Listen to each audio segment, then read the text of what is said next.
Hello, this is Chuck Solomon, and welcome to the Candidate Experience Podcast, where we focus on the job candidate journey from apply to onboard and the space in between. Let's get started.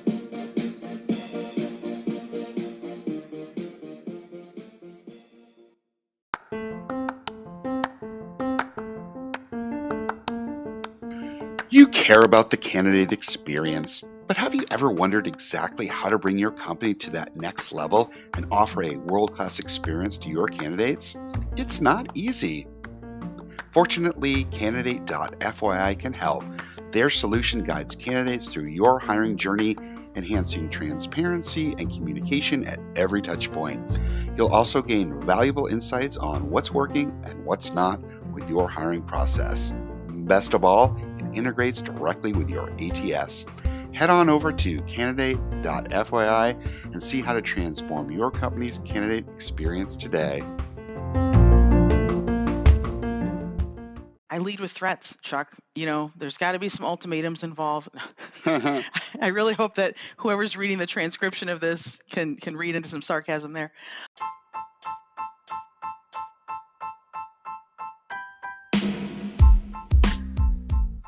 Welcome to the Drinking from a Fire Hose episode, where Martha Engel, VP of Talent at OneStream Software, is my special guest. Martha shares her insights on how her team is building both a great candidate and employee experience. We cover a number of important topics, including onboarding, culture, ERGs, DE&I, and more. Enjoy.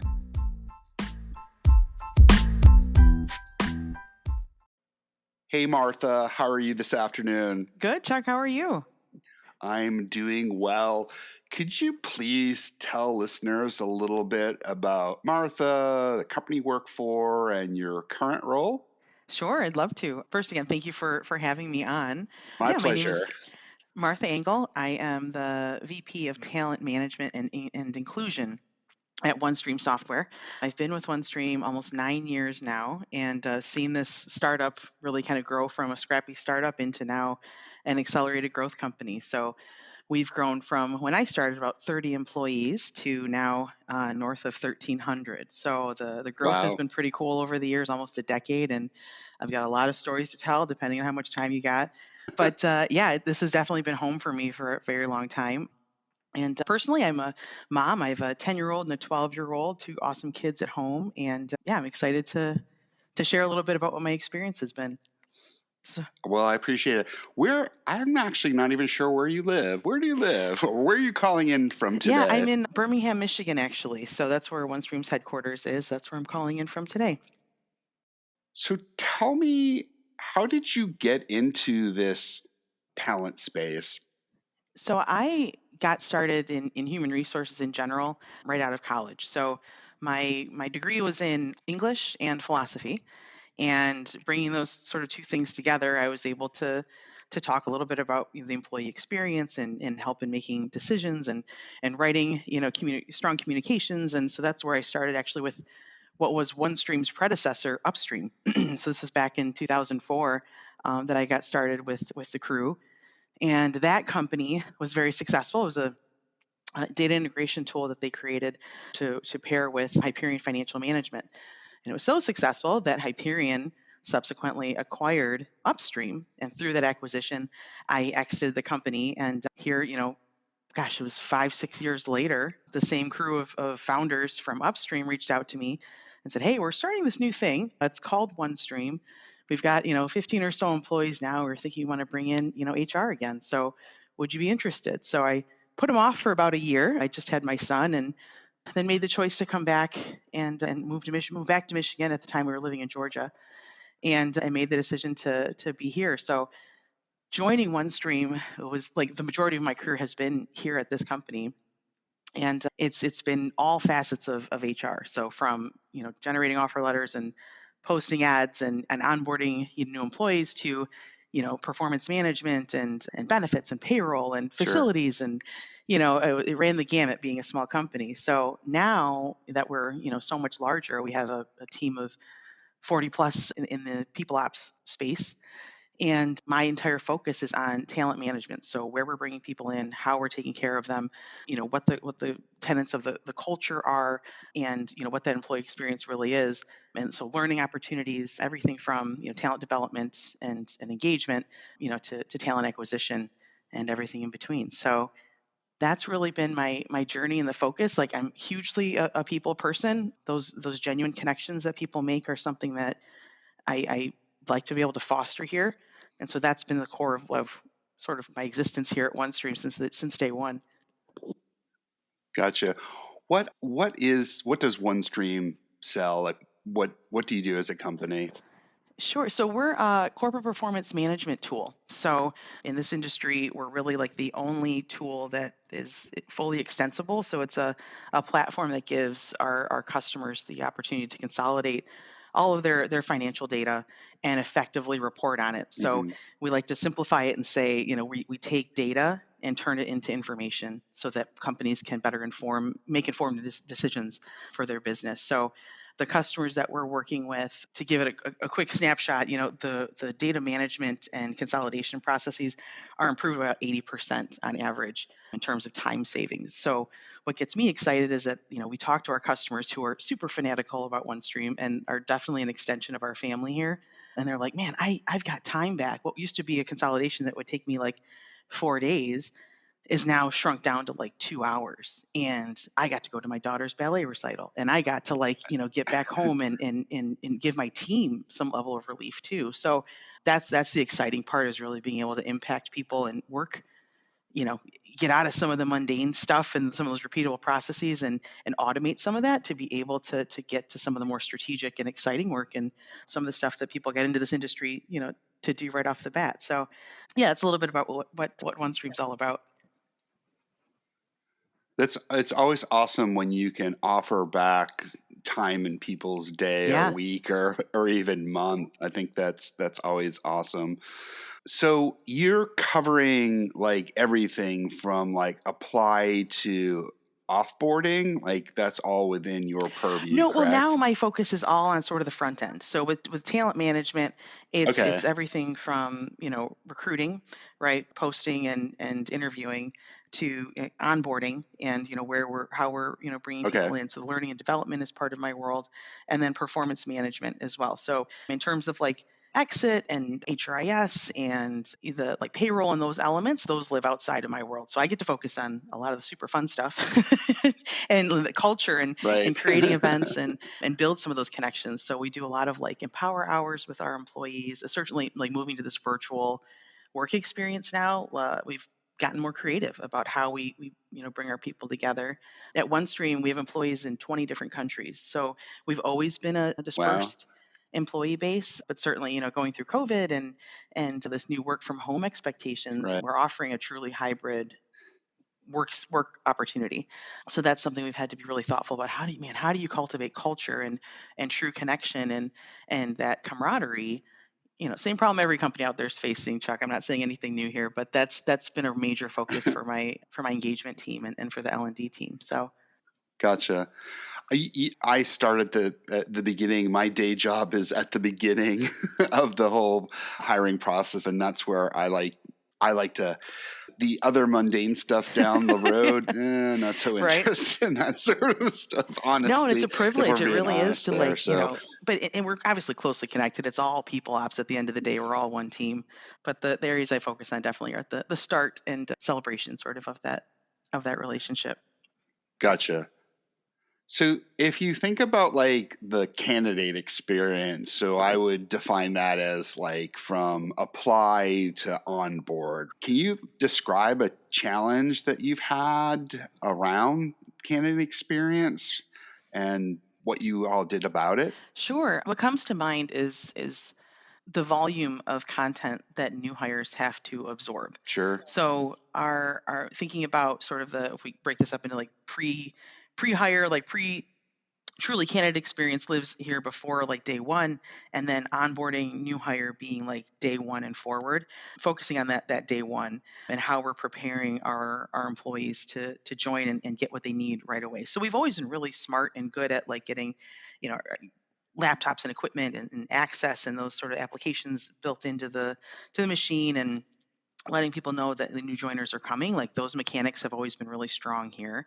But what we found was that we want to be able to share so much history about the company, give people all the information about who does what, the all the mechanics, right, of being able to navigate this new Right. space, can be very overwhelming. So the feedback we were getting from new hires is like, I feel like I'm drinking out of a fire hose. You're trying to get me to learn a new product. You're trying to get me to understand all these new people. I'm not even sure who my boss is or what these different departments do. How many countries are we in? Where do I find Sure. the team meeting? Like all of this can be very overwhelming. So in the last like 2 years, the L&D team has taken over our onboarding process. So again, from that day one forward, and they've organized all of these tasks in Degreed. So it's a learning platform that we use here to give people a central location to come back to. So what we used to do was a lot of meeting, a lot of calendar invites, a lot of high touch, which wasn't scalable at the Right. rate that we were growing, a lot of emails. So there would be like a static screenshot or a PDF of like, here's generally how the benefits piece works, or here's how you can find, how to connect, into the intranet, and it wasn't efficient. And so employees were having to go dig back through their email. Where was that? I'm going to go to my manager. Does my manager know? They don't know. So it became a bit of a chase for information. And what we did now is just being able to have it integrated and have it highly organized. They can go back to that page at any point in time, right? We have new hires that started 2 years ago that still have access to that same pathway to say, I swear I saw a recording about, OneStream Basics. Where's that ABC program? And they can point back to that. And when we have the opportunity then to update that information on a regular basis. So if their benefit options have changed, for example, they're not just referencing an old email, they're looking at a current site with current information. So managers are familiar with it, employees have come to rely on it, and it's a checklist, right? So they can go through and be like, okay, did you watch one of the pre-recorded all hands meetings? Have you, connected with another team outside of your own? Have you set up time with your manager?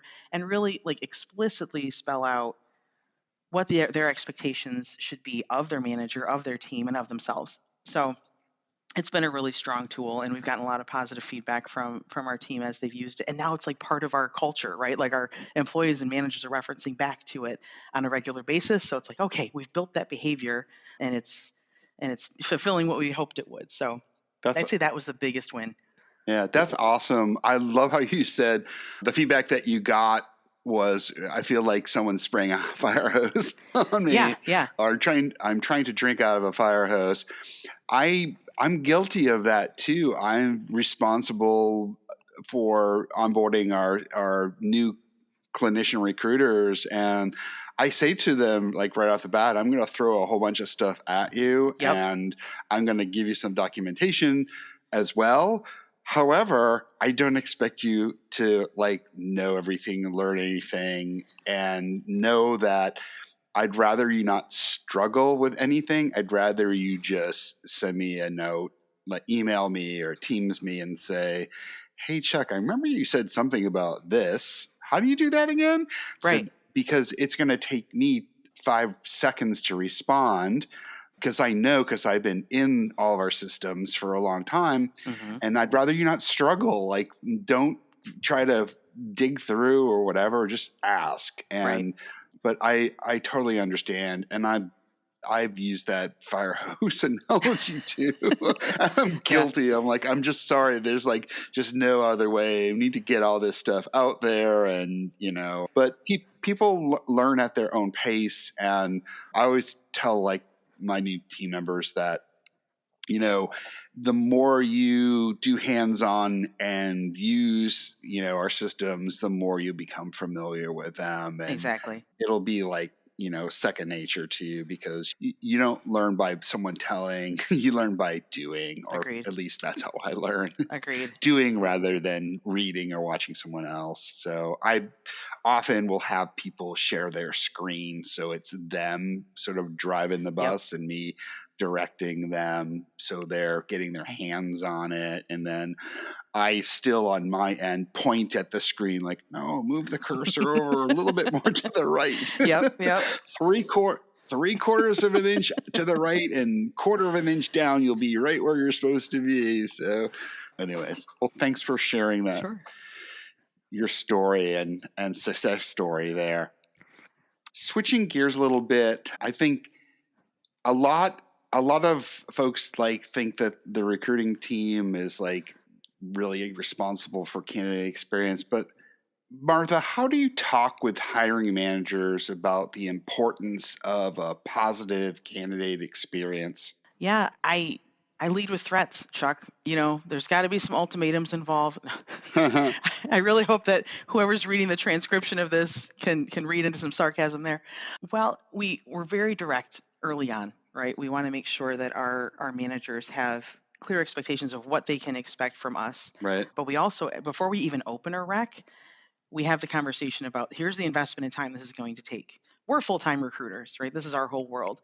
And we respect the fact that our managers are managing their own world, their own full-time job. And in addition to that, now they have to dedicate time to actively hire, and build an interview time, review resumes, give us that feedback.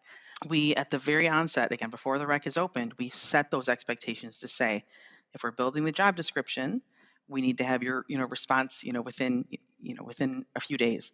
If we send you candidates, those have to be reviewed within, 3 to 4 business days, because we don't want these candidates to lose interest and, for that connection to go cold.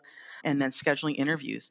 We can't, we right, run into these roadblocks all the time, right? Because everyone's so busy that trying to line up schedules, and if people want to have 3, 4 people on a panel interview, for example, oh gosh, we might not be planned out for another 3, 4 weeks.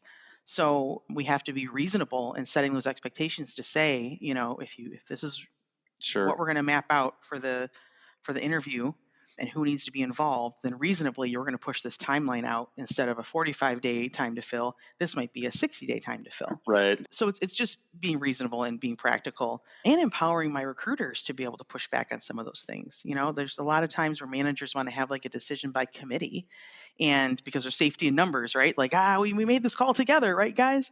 But the benefit to empowering our managers here to have confidence in their decision and to better streamline that process. It's savings in time, and it gets those recs filled that much faster and gets the right people hopefully in the right place at the right time. great stuff there. Appreciate you sharing. Is there just like one tip that you'd have for others on how they can improve their company's experience? Yeah, I think what has been most successful for me, and this goes across my career, is just keeping it real. Whatever it is that you're putting in front of your candidate, and however your manager is presenting themselves, be as transparent and as forthcoming as possible, because any falsities that are advertised or pushed, they're going to be blown through if that candidate accepts that position, Right, right? And that's not going to be the reality of what they experience. So building in some time into your interview to really be candid about, here's the level of work. I tell people that when they join OneStream, you're going to love working here, but you're going to work harder here than you have at any other company. And that's just because the volume and the complexity and the passion that our people have here with our product is unparalleled. Like, that's part of why this company has been so successful, because the people that are here genuinely care. They care about the customers, and they're so excited to do something new and innovative and go above and beyond for our customers and for each other.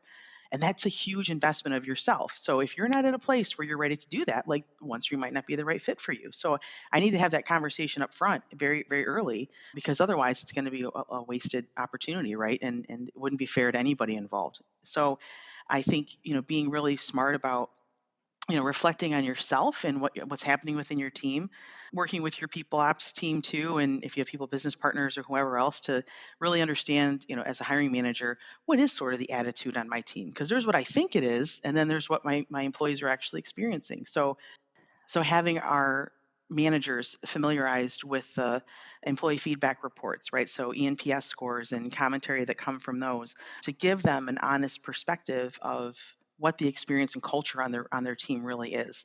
Those are tools that I think they need to come into these interviews with, to have an honest conversation and level set with these candidates. So as a recruiter, I'm counting on them sometimes to have that third party perspective, to be able to bring that into the conversation very early on, and not just look at the skill set and the experience to determine fit, but also look at the overall, attitude and transparency in how we operate.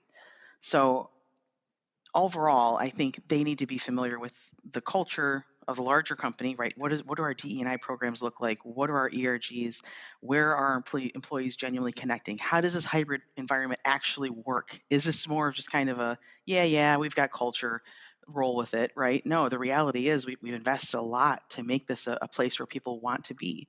So I want to make sure that that's celebrated and showcased in a way that's genuine and in a way that is going to entice more people that care in that same way to come here and want to do great things here. So those are some of the connections I think that recruiters are uniquely positioned to be able to understand in an honest way and help inform the managers along the way and make sure those candidates are making the right choice. Yeah, I totally agree. And I really agree with what you talked about being keeping it real and being transparent. If you're trying to shine up something that really is not something that's not a diamond, right? Yeah. It's a lump of coal. Like at least go ahead and people Right, have a right. lot more respect for you when you go ahead and say, you know, here are the things we're doing well, and here are some areas where we need to improve. And this is why we're bringing on someone like yourself, because we want to go ahead and improve things. And Exactly. I think Exactly. some people like run from that, and then other people run to it. So you have like the runners either way. Like for me, I don't want things to be perfect. Like I Agreed. want to be able to be creative and problem solve and do things like that. Whereas I know other people are like, oh, I heard about all these problems, and I don't want to. And I read about it on the Glassdoor and Indeed Right. reviews, which like for everyone, I think everyone that's listening, like that's like one of the banes of my existence here. Like we only tend to get reviews from like some negative things, which is good because it gives feedback, but it also is, Correct. troublesome because we don't hear from like all the positives. So like it's unfortunate. People are more, Right. and I think Right. there's some psychological research that's been done on this. Yeah, people are more apt to leave negative than positive.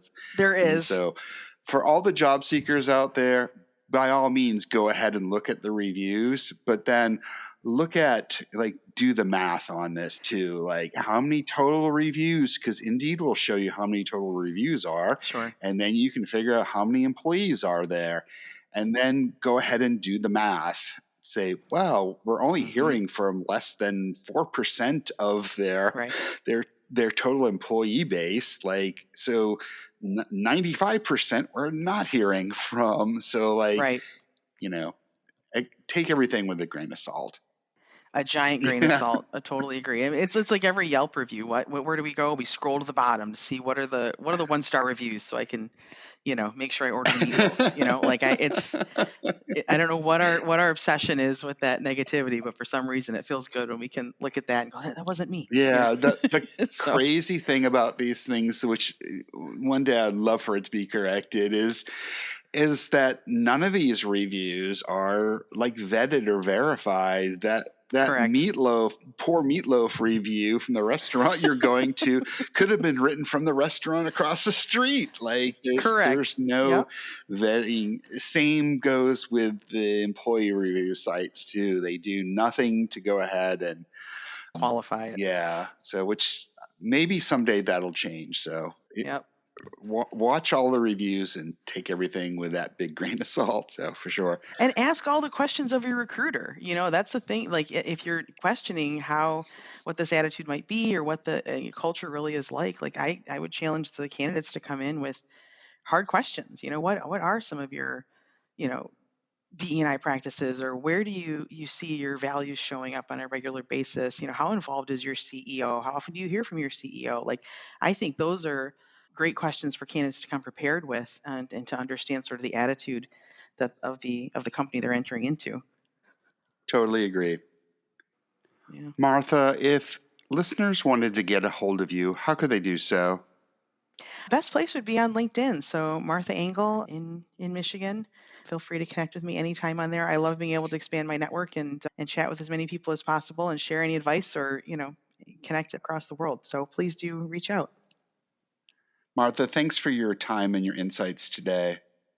Thank you so much again, Chuck, for having me. This has been a lot of fun. Thanks for listening to the Candidate Experience podcast. You can reach out to us via our website, thecx.xyz. That's thecx.xyz.